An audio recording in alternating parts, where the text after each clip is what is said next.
만약에 예전에 우리가 잘 아는 피카소라든가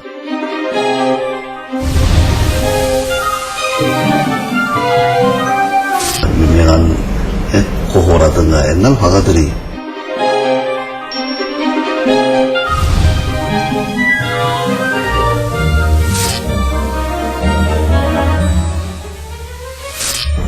이 컴퓨터라는 것이 그 당시에 없어서 그렇지 있었다면 정말 환장할 거예요. 도구로서.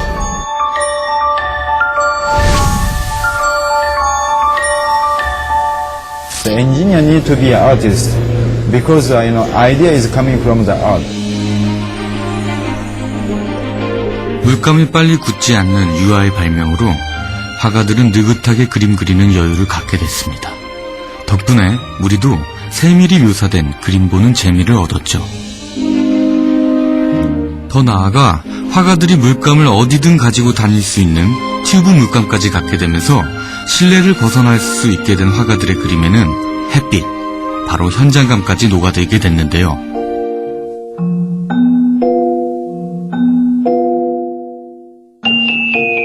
그렇다면 유화나 튜브 물감 못지않게 예술사의 혁신적인 발견이 된 디지털이란 붓을 갖게 된 오늘날의 화가들. 과연 그들에게는 어떤 놀라운 변화가 일어나고 있는 것일까요? 그들에게서 일어나는 변화가 이토록 궁금한 이유는 단 하나입니다. 그 변화가 머지않아 내게 일어날 바로 우리의 일이기 때문입니다.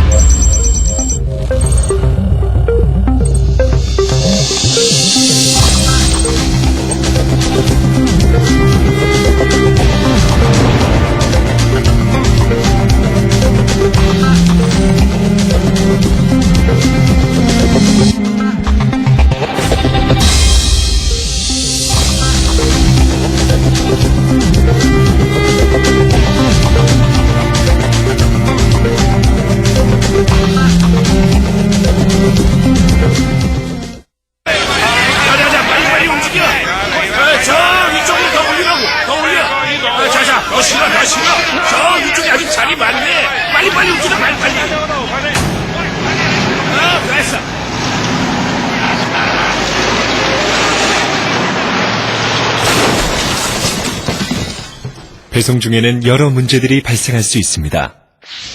믿을 수 있는 팀에게 맡기세요. 페덱스라면 가능합니다.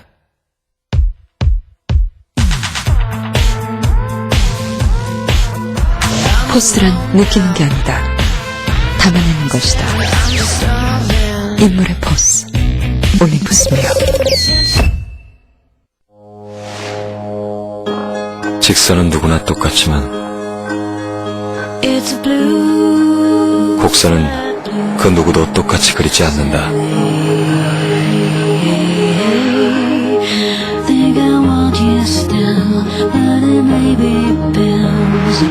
아주 개인적인 웨이브, 아주 개인화된 W.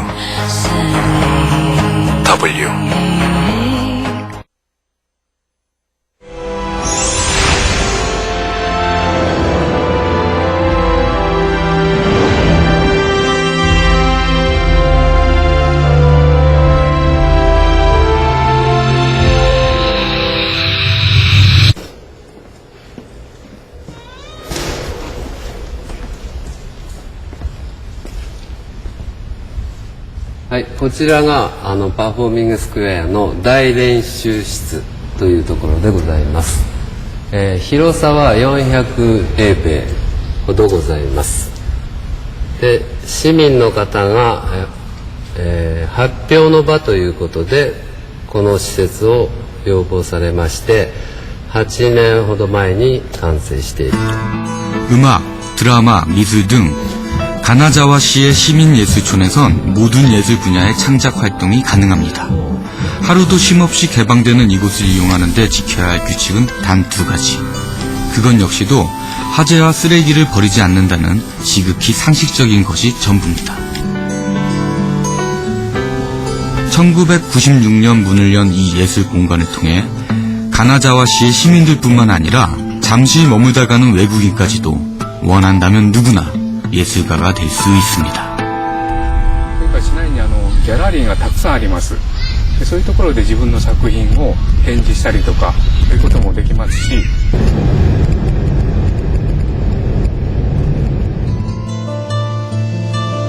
연간 130만 명이 찾는다는 가나자와시의 대표적인 명물 21세기 미술관.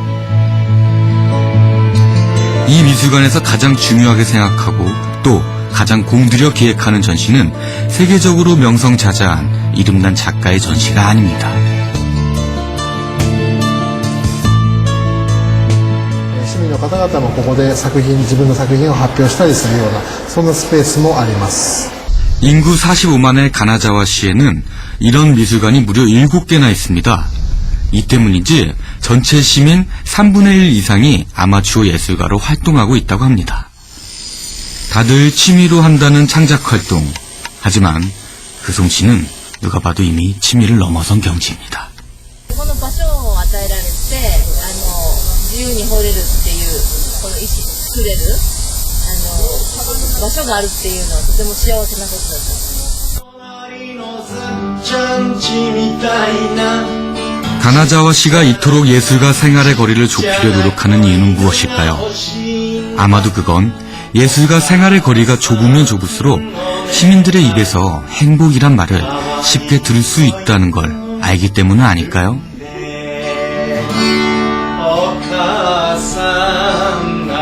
그렇다면 이 남의 나라 얘기 같은 가나자와의 이야기를 내 이야기로 만들 수는 없을까? 미술관 한번 찾는 것도 마치 연례 행사처럼 하는 삶이 팍팍한 우리들의 이야기로 말입니다. 밤이 되니까 부엉이가 나와. 밤이 되니까 왜 부엉이가 와? 부엉이는 밤에만 날아와서 밤에만 볼 수 있어. 그래서 밤에만 날아와. 낮에는 코 자고.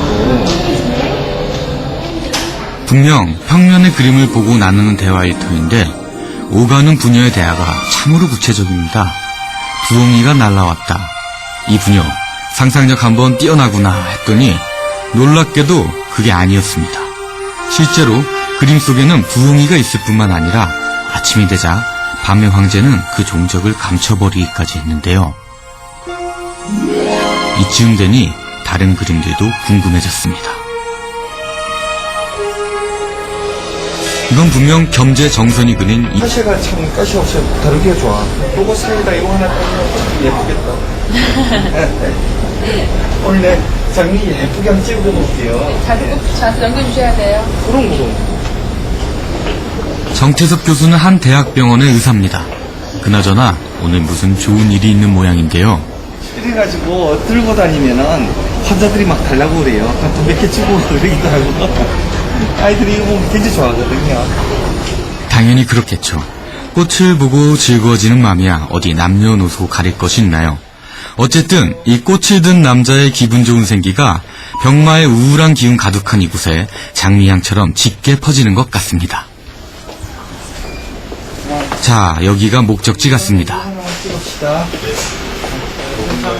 여기는 교수님이 근무하는 영상의학과 촬영실입니다. 보다시피 우리 몸속에 든 몹쓸병을 엑스레이로 찍어내는 곳이죠. 그런데 이게 무슨 일입니까? 교수님이 엑스레이 아래 장미를 놓고 나옵니다. 그리고는 예, 됐어요. 자, 레디. 설마 촬영을 하시는 겁니까? 됐다는 교수님의 오케이 사인까지 받은 엑스레이 앞 장미는 이렇게 멋진 예술작품으로 다시 태어났습니다. 사실 정태섭 교수는 백남준과 함께 중학교 미술교과서에 작품을 실은 유명한 디지털 아티스트입니다. 디지털 아티스트 중에서도 세계 최초로 엑스레이로 예술을 하는 작가인데요. 도대체 정 교수는 이 안이 훤히 보이는 엑스레이를 통해 사물의 무엇을 보고 싶었던 것일까요? 가시광선으로 보는 거는 모든 물체의 외면만 보고 있어요. 그러니까 표면만 보고 아름답다 그것만 따지고 있거든요. 그래 엑스레이는 물체를 추가해서 보니까 내부를 봐요. 그러니까 우리가 이때까지 물체가 아름답다는 걸 인식할 때 외부만 보고 인식했지만 내부를 본 적은 없잖아요. 그러니까 내부의 아름다움이 외부의 아름다움이다. 그걸 갖다가 잘 깨달아야지 그 다음에 진실한 아름다움이 생기게 되지요. 지구상 어디에서도 찾아볼 수 없는 가족 해골 사진. 15년 전에 촬영된 이 사진이 바로 정 교수가 이런 독특한 창작 활동하게 된 그 시작이었는데요. 그래서 흔히 밤을 새다 보니까 집에 갈 시간이 없으니까 가족들이 굉장히 아버지에 대한 그 느낌이 안 좋았던 것 같아요. 병원에 같이 가자. 내가 저기 우리 가족 해골 사진 한번 찍는데 같이 찍자니까 너무 좋아서 오더라고요. 그래서 엑스레이 한 판에 같이 해골 가족 사진을 찍었어요. 그러니까 우리 집 가족들이 너무 좋아했습니다. 아니 뭐 친구들이 놀리는가 봐요. 너네 가족은 왜 전부 다 해골이냐고. 그러더만은 이제 우리 가족들이 그 다음에 매년 한 번씩 찍었는데 그 다음 잘 안 찍어요. 아 우리도 초상권이 있다고. 새로운 작품이 나오면 꼭 동료 의사들에게 먼저 보여준다는 정 교수. 분초 단위로 돌아가는 병원 시계에 맞춰 살다 보면 자신도 모르게 메말라 버리는 것이 감성인데요. 이를 지키는데 정 교수는 잠깐이나마 생활 속에서 예술을 즐기는 것만큼 좋은 것이 없다고 말합니다. 그 비율로 빙빙 돌아가고 있다고. 하루 내내 그 환자의 그 필름만 보다 보면 눈도 피곤하고 마음도 피폐해져요. 의사도 인간인 이상 할 수 없잖아요. 그때 가끔 예쁜 것도 보고 또 아름다운 게 마음에 와 있어야지, 감성이 와 닿아야지 환자에 대한 걱정도 앞서고 또 환자가 미래에 잘 치료되기도 기대하면서 우리 마음을 잘 갖고 나가야 됩니다. 그런 의미에서 이 아름다운 것도 찍어가지고 제가 같이 일하는 다른 의사들하고 공유하고 그렇게 합니다. 괴짜 의사, 그건 단지 그의 겉모습일 뿐입니다. 속을 보는 깊은 눈으로 본다면 그가 뼛속까지 촉촉한 따뜻한 의사라는 것을 알 수 있을 겁니다. 누구보다 평범했던 의사가 생애 2번째 개인전을 준비하는 작가가 되었습니다. 한 조각가는 국내 굴지의 전자회사 TV에 작품을 싣는 전도 유명한 작가가 되었습니다. 이 둘에게는 공통의 분모가 있습니다. 바로 디지털인데요. 예술가들이 디지털을 작품의 도구로서 쓰기 시작한 건 1990년대 디지털 혁명이라 불리던 시기보다 무려 10년이나 빨랐다고 합니다. 새로운 예술 창작의 가능성을 보여준 디지털은 예술가들로부터 열렬한 지지를 받기도 했지만 예술의 전통적인 개념을 너무너무 무너뜨린다는 이유로 예술가들로부터 많은 공격을 받기도 했습니다. 그러나 디지털을 공기처럼 느끼는 세대의 출현으로 디지털 아트는 자연스레 대중의 지지를 받는 예술 장르로 자리를 잡았습니다. 디지털 아트 같은 경우가 과거에는 어떤 뭐 백남준 이런 그 특별한 그리고 거리감 있는 내지는 소수의 작가들이 하는 이런 장르였다면 최근에는 그 영상 쪽에 관심을 가지는 젊은 작가들도 굉장히 많아지고 있고요. 그리고 전통적인 장르를 다루고 있던 작가들도 영상이나 어떤 디지털 쪽의 매체를 자신의 어떤 작가적인 상상력을 풀어내는 매체로서 굉장히 중요한 매체로 받아들이고 있고 또 시도들도 많이 하고 있습니다. 이남씨뿐만이 아니라 최근에 그 디지털 아트에 대해서 관심을 가지는 그런 다양한 작가들을 수용하는데 저희도 더 적극적으로 나설. 내 인생에 다 그거였어. 오로지 그림만. 지그들이 가봐라 이거야. 가봐라. 그 고통과 수반. 디지털. 글쎄, 난 잘 몰라. 디지털이 아무리 요즘 시대를 가르는 흥불주의라고는 하나 누구나 그 흐름을 잘 받아들이고 있는 것은 아닙니다.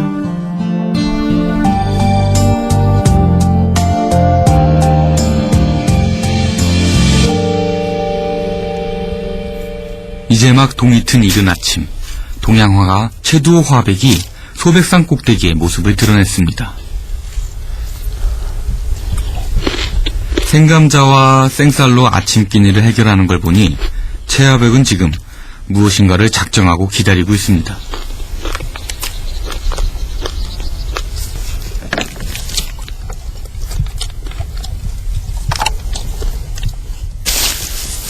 그러나 기다리는 것을 보지 못했는지 최화백은 다시 수풀을 헤치고 발걸음을 옮깁니다.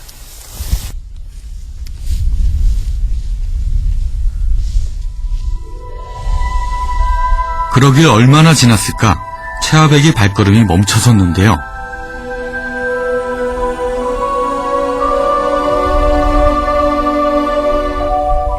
최하백은 오늘 자신의 가슴에 넣을 운무 하나 담으러 왔습니다.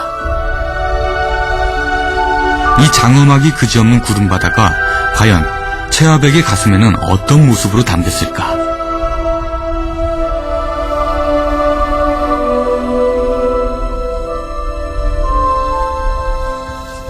저녁이 다 되어 다시 만난 최하백은 아침낮을 담았던 구름바다를 하루 종일 화산지에 꺼내놓느라 분주했습니다.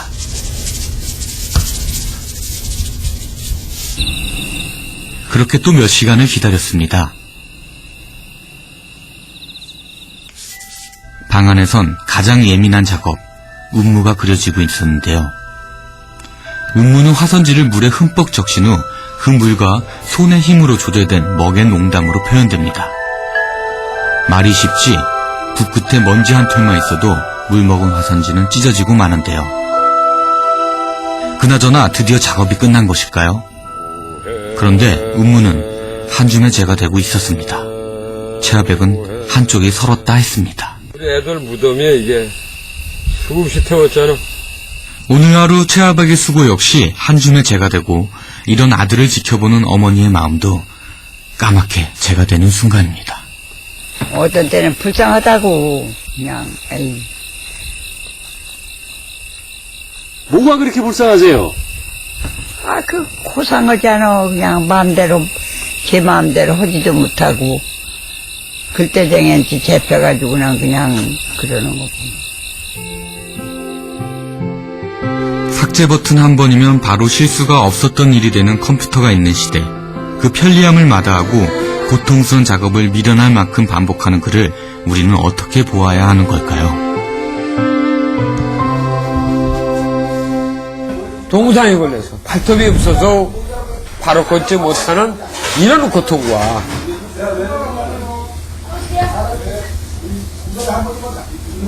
모르겠다. 글쎄 나는 컴퓨터를 그린다는 것은 감정이 사갔다고 봐. 지그들이 가봐라 이거야. 가봐라. 보지 않고 그걸 보고 느끼는 이 감정 막 울어. 그 바다에 빠진 거 그런 그 감정에 그것도 난 표출하지 못하고 있구나. 내가 오늘 막 눈물이 난 어떤 과연 속옷으로 그릴 수 있는 그림인가, 현장을 가서 그렸으니까 내가 눈물이 나. 그 문에 다가오는 게 무서워. 최하백은 그림쟁이는 타고난다고 생각하는 사람입니다. 그 하늘이 주는 귀한 재주를 컴퓨터라는 기술에 의존해 너무 쉽게 누구나 화가로 불리는 것이 최하백은 달갑지 않은 것인데요. 누군간 이런 글을 보고 세상 돌아가는 걸 모르는 고리타분한 화가라 할 수 있습니다. 하지만 그는 진짜 그림쟁이가 되기 위해서 스스로 세상을 등지고 첩첩의 상골에 자신을 가두는 그런 사람입니다. 붓을 잡은 지 50년, 그의 작품은 그런 고집으로 지금까지 완성되어 왔고 오늘도 그 고집으로 그려지고 있습니다. 그 대세를 거스를 수가 없단 말이에요. 없던 걸로 하자 이렇게 되는 게 아니에요. 컴퓨터 아트라는 것은 이제 빼놓을 수 없는. 화가 오진국은 한국문예진흥원에 등록된 대한민국의 쟁쟁한 화가 명단에 유일하게 디지털 아티스트로 이름을 올린 사람입니다. 우리가 그림 그리는 도구라는 것은 연필, 목탄, 크레용, 파스텔, 수채화, 유화, 대개 그런 재료들이지 않습니까? 그 재료 중에 하나가 이거예요. 이게 컴퓨터가 무슨 기계가 복잡해가지고 제가 다 알아서 해주는 게 아니고 프로그램만 되어 있다 뿐이지 실제로 그리는 작업은 똑같습니다. 내가 화판에다가 캔버스에 그림을 그리나 여기서 그리나 그리는 과정은 똑같아요. 아날로그와 디지털 아트의 차이는 손에 쥔 붓이 무엇이냐, 단지 그 차이일 뿐. 창작의 고통은 매한가지라는 오진국 화가. 자신의 말을 증명하기 위해 그는 자신의 작업 방식을 보여주겠다고 합니다. 그런 그가 맨 처음 한 일은 놀랍게도 팔레트에 물감을 짜고 붓을 잡는 것이었는데요. 디지털 아트를 한다면 의뢰 모든 작업 과정이 컴퓨터로 진행될 거란 예상을 그는 보기 좋게 깨주었습니다. 디지털 작업을 하시면서 아날로그 작업을 이렇게 꼭 하시는 거예요? 네, 해야 됩니다. 이 특성이 다른데요. 이 디지털의 장점이 있는 반면에 아날로그를 도저히 따라잡을 수 없는 정도로 디지털은 툴의 한계가 있어요. 그 프로그램이기 때문에 프로그램이 가지는 특성이 일반 아날로그가 못 따라가는 것만큼 이 아날로그가 가지는 특성이라는 거는 이 붓맛, 손맛 이런 게 있잖아요. 질감 같은 거는 아직까지는 디지털이 한계가 있다고 나는 분명히 생각하고 있기 때문에 꼭 병행해서 작업을 합니다.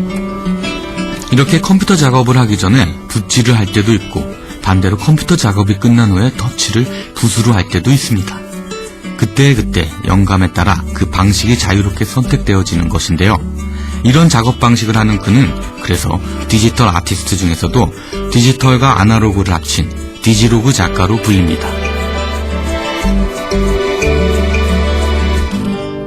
이미지라는 것은 우리가 일반으로 손으로 그려서 되는 이미지가 있고 이렇게 컴퓨터가 들어가야만이 비로소 정교한 이미지가 되는 이런 작업은 우리가 그림 그리는 거 못지않게 컴퓨터와 붓을 오가는 복잡한 과정 좀 쉽게 하고 싶을 법도 한데요.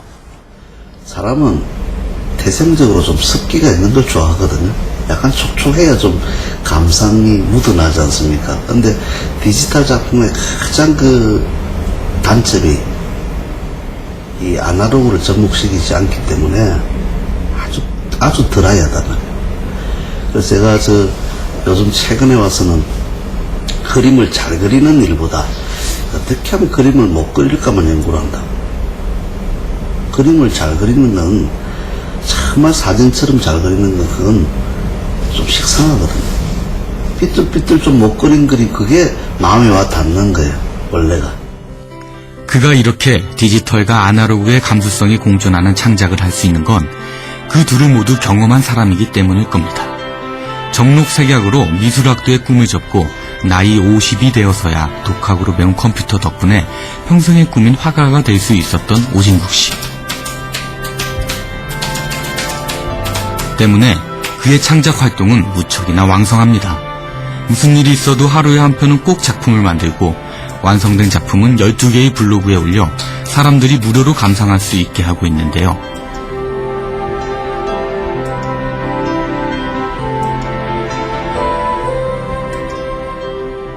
봉급 200만 원 받는 사람이 200만 원짜리 그림을 어떻게 그립니까? 영원히 못 그리거든요. 그러면 그게 뭐냐?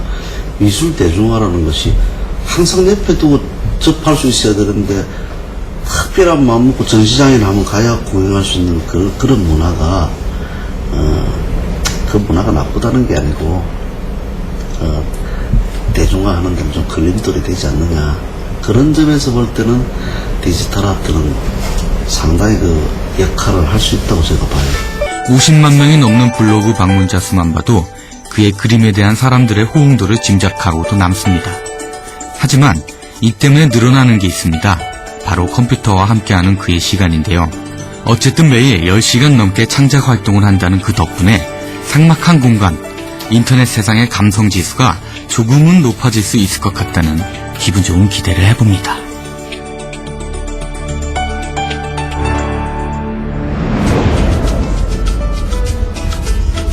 미술 치료를 하는 선생님들이 당신들의 작품을 모아 전시회를 열었습니다.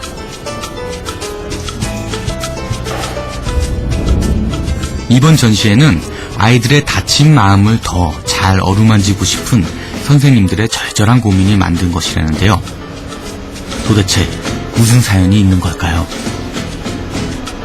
12년 제가 이렇게 일을 하면서 수천 건을 해봤죠. 근데 요새 들어서 청소년들에게 새롭게 제가 아이들에게 접근해야 되는 부분이 좀 딜레마에 빠졌었어요. 뭐냐면 컴퓨터에 너무 익숙해진 아이들이라 이제 단순히 어떤 미술이나 어떤 매체를 하는 것이 애들이 무기력해지고 싫고 거부하게 되고 상담이 이루어지질 않습니다. 우리가 지금 인터넷 세대라는 것이 너무나 발전되고 있는데 여기에 정말 보이지 않게 정서적으로 들어갈 수 있는 부분이 없을까. 근데 처음에 제가 디지털 아트를 하고 나서는 제가 너무너무 감동을 받았어요. 아이들의 다친 마음을 보듬는데 미술 치료가 효과가 있다는 것은 이미 널리 알려진 사실입니다. 하지만 컴퓨터 세대인 요즘 아이들에게 스케치북과 색연필로 하는 미술 치료는 더 이상 흥미를 끌지 못하고 있었는데요. 때문에 요 몇 년 미술 치료는 위기라고까지 표현되어 왔습니다. 그러던 중 아이들이 흥미를 가질 수 있는 컴퓨터와 치료 효과가 있는 그림으로 구성된 디지털 아트를 접하고 선생님들은 다시금 새로운 희망을 가질 수 있게 됐는데요.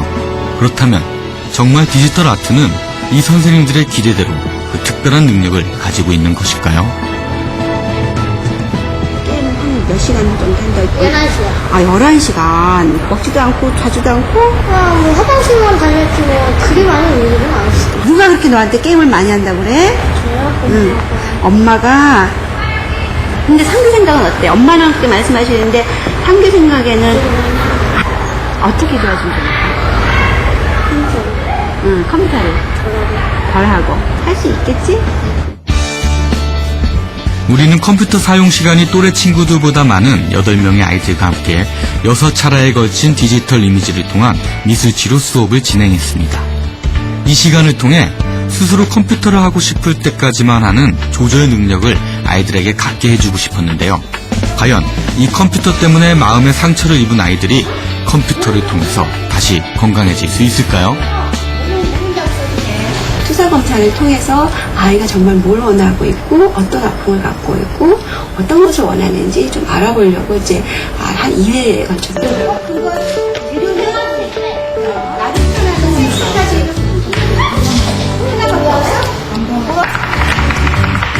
처음 2번의 수업은 컴퓨터가 아닌 일반 미술 도구를 활용해 아이들의 마음 상태를 엿보는 수업들을 각각 진행했습니다.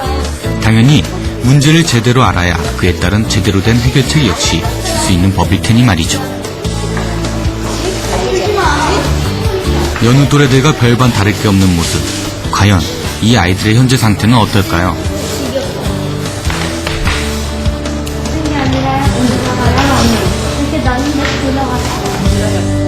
아동들의 현재 대부분이 이제 낮은 자존감과 잦은 실패로 인해서 잦은 좌절로 인해서 자기 효능감이 상당히 떨어진 상태이기 때문에 컴퓨터를 하면 꾸중을 듣고 혼나는 일인 줄 알면서도 조절을 못해 숨어서 하게 되고 그러다 죄책감에 시달리고 이런 안타까운 반복으로 인해 아이들의 여린 가슴에는 제법 큰 생채기가 나 있었습니다. 오늘은 무조건 낙서해도 좋고 낙서를 해도 칭찬해 주었습니다. 버리고 싶은 거, 나의 나쁜 버릇, 버리고 싶은 게. 그림을 완성한 기념으로 또 칭찬을 해 주었습니다. 잠깐만 우리 집중해볼까? 형제분들?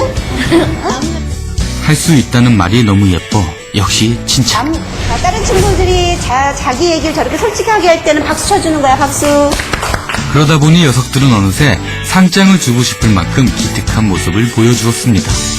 분들이 주변의 눈치를 많이 봤어요. 그러니까 자기 자신의 소신껏 뭘 한다거나 이런 것들이 없이 그리고 다른 아동이 뭘 했을 때 바로 공격적으로 비난을 하거나 야유를 하거나 놀리거나 이런 행동들을 좀 많이 좀 보였었는데 후반에 가서는 거의 뭐 자기 작업에 집중하고 다른 거 보서 막 이렇게 서로 이제 놀람을 그건 이제 사실 긍정적인 사회성에 있어서 상당히 긍정적인 태도 변화. 실제로 형 교수가 2005년에 쓴 논문을 보면 인터넷 게임 중독 아동이 디지털 이미지를 활용한 미술 치료에 얼마나 만족해하는지 알 수 있습니다. 사람들이 북새통을 이루는 여기는 올해 유럽 문화 수도로 지정된 문화도시 오스트리아의 린츠입니다. 매년 9월의 이 밤이면 린츠의 시민들은 이렇게 도시를 점령하는데요.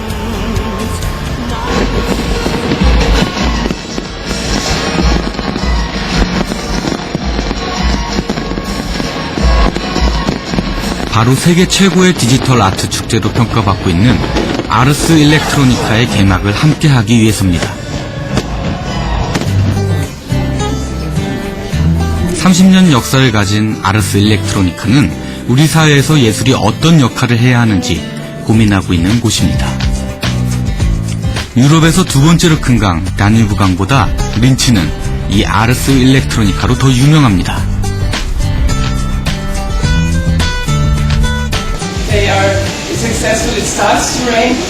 페스티벌 기간 동안 세계에서 10만 명에 가까운 관광객이 린츠를 찾습니다. 이는 린츠시 인구 절반에 해당되는데요. 이렇게 세계인들의 폭발적인 지지를 받는 아르스 일렉트로니카. 그러나 그 시작은 린츠의 절박함에서부터였습니다. 아르스 일렉트로니카를 시작한 30년 전, 린츠는 이래저래 부정적인 이미지의 도시였습니다. 히틀러의 고향으로 불렸고 공예로 찌든 회색빛의 짙은 암울한 산업도시였습니다. 그런 린츠에겐 도시를 먹여 살릴 새로운 경제 동력과 도시를 포장할 새로운 이미지가 필요했는데요. 그런 절실함에서 시작한 것이 바로 예술과 기술 그리고 사회를 위한 행사 아르스 일렉트로니카입니다.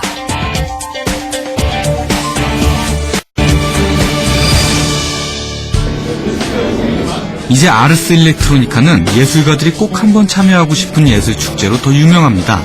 그것을 반영이라도 하듯 올해도 역시 500명이 넘는 대규모 작가들이 참여해 300여 개의 개별 전시를 진행하고 있는데요.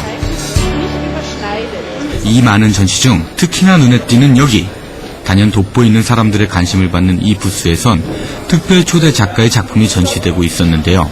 이게 바로 일본 히로시 작가의 작품 제미노이드, 사람처럼 말을 건네면 대답을 하는 인간형 로봇입니다. 제미노이드가 사람들의 질문에 대답을 할 수 있는 비밀은 바로 여기에 있습니다. 작가로부터 원격 조정이 이루어지고 있는데요. 그런데 이 신기한 히로시의 작품을 보면서 의문이 하나 생깁니다. 과연 이 작품은 기술로 봐야 할까요? 예술로 봐야 하는 걸까요? The engineer need to be an artist because idea is coming from the art.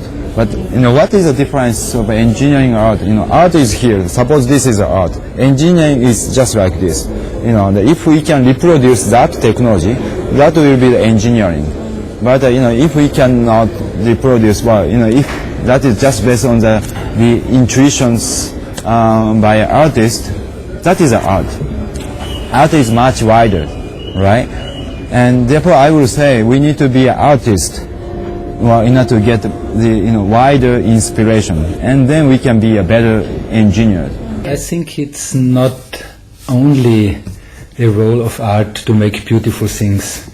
This is decoration and design. I think art is always has a very strong responsibility and also responsibility and meaning to kind of help us to understand how our world is working, to reveal the curtain and look behind the scenes and behind the structures. And art, I think, is a way to communicate things to people, and we have to understand how new technologies are changing our life. We are not so much interested in explaining people how things are work, but what impact do they have on our daily life, on our culture, on our society. And also in this area, again, we are working together at the same time with artists as well as scientists.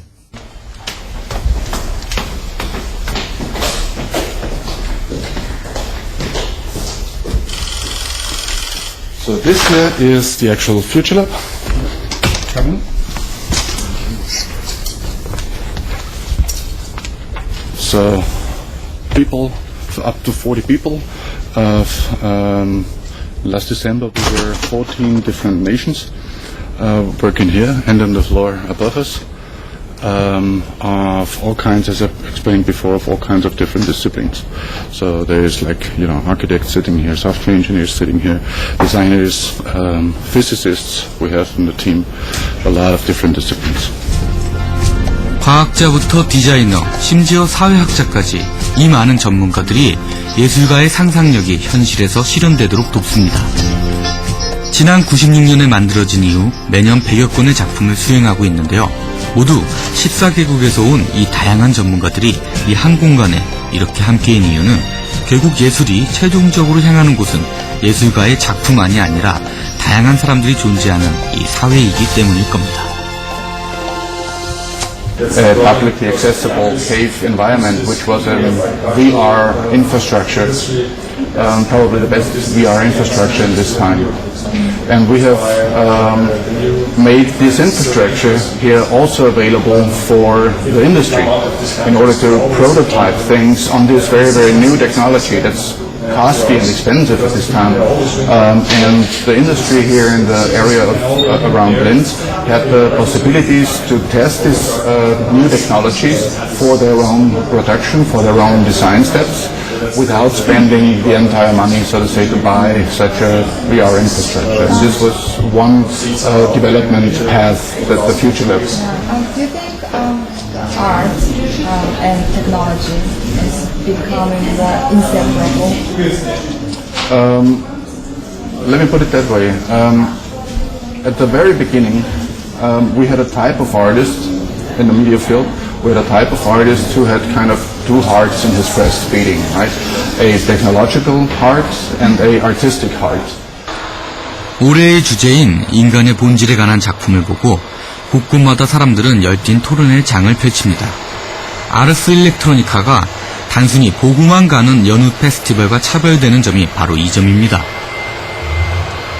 There are many different kinds of art, so you have just to see all the possibilities you have and get the one that you get more, that's easier for you, you understand? Yes, for sure, for me it's really difficult to paint, but I really like engineering, and I have already seen here that we can make art with engineering also, and it's cool. 예술은 새로운 기술이 사회로 가는 그 통로가 되어야 하며 예술가는 바로 그 소통의 메신저라고 말하는 아르스 일렉트로니카. 그들의 이런 빛나는 생각들이 공예 도시 린츠를 예술적으로도 또 사회적으로도 유럽에서도 가장 매력적인 문화 도시로 만들었습니다. 매일 밤 새로운 색으로 변하는 이 아르스 일렉트로니카의 심장처럼 그들의 놀라운 변신은 또 여전히 진행 중입니다.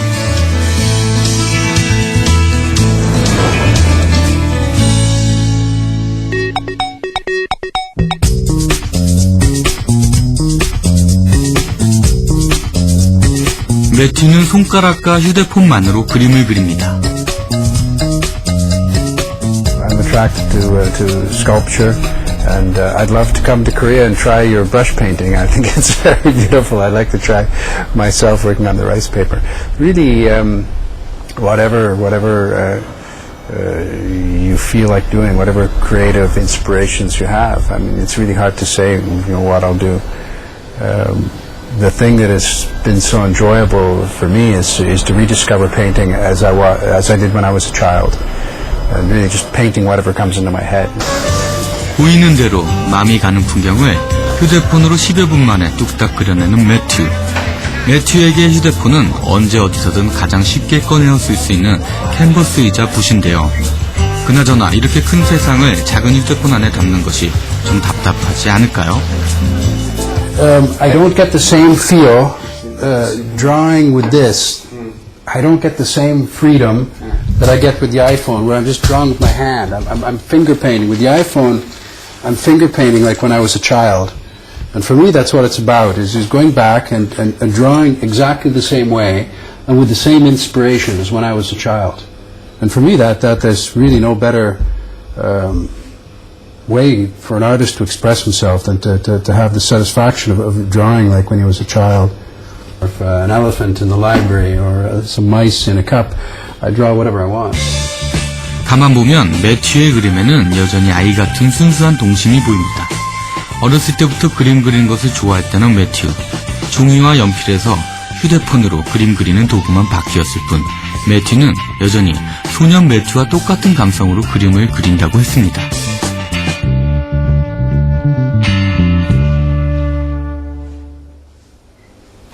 I think you must be artist. It's not the medium is not so important.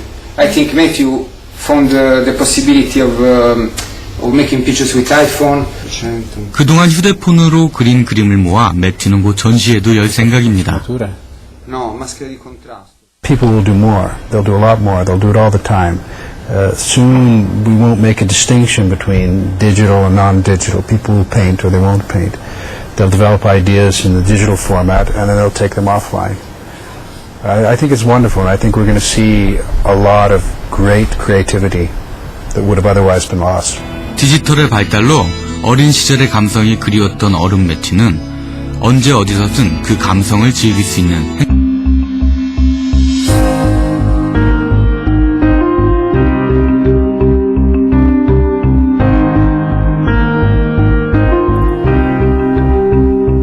그림쟁이가 되는 재주는 하늘이 낸다고 믿는 어느 화가에게 누구나 다 화가가 되는 디지털이 만든 요즘의 환경은 그저 낯설고 그저 불편할 뿐입니다. 하지만 돌이킬 수도 막을 수도 없는 그 흐름은 어느덧 이제 그의 집 문턱에까지 와 있습니다.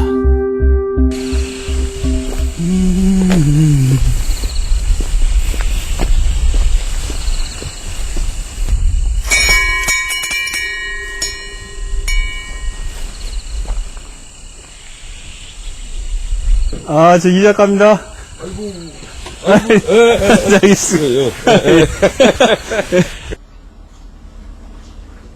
그러면 내 그림을 이거로 그렸단 말이요? 이게 톡톡 두드려서? 관세음보살.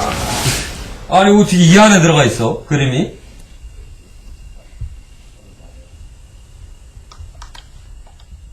아니, 이게 지금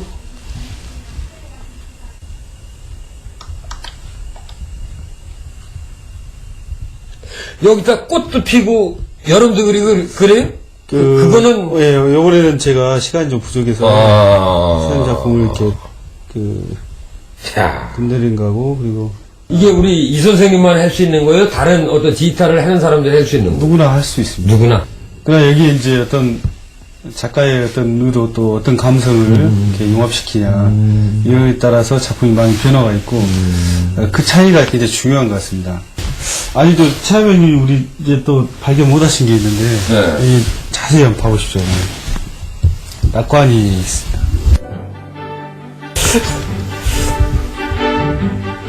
내게 아닌데? 내가 낙관을 두고 거기다가 100개 샀잖아. 누군가가 아니면 도저히 깨어지지 않을 정적이 흐르는 두 사람. 아직 이들의 만남은 이렇게 불편합니다. 하지만 이번 만남을 통해 조금은 알지 않았을까요? 아날로그든 디지털이든 팍팍한 우리네 삶을 말랑말랑하게 해줄 각자의 표현 방법일 뿐 그 이상도 그 이하도 아니란 사실을 말이죠.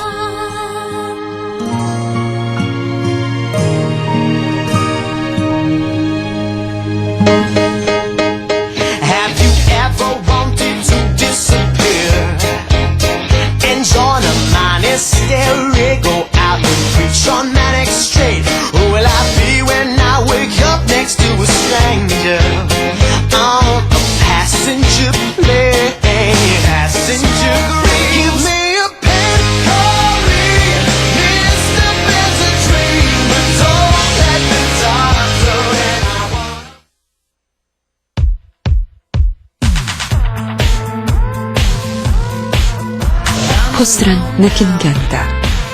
담아내는 것이다. 인물의 포스. 올림푸스 미어.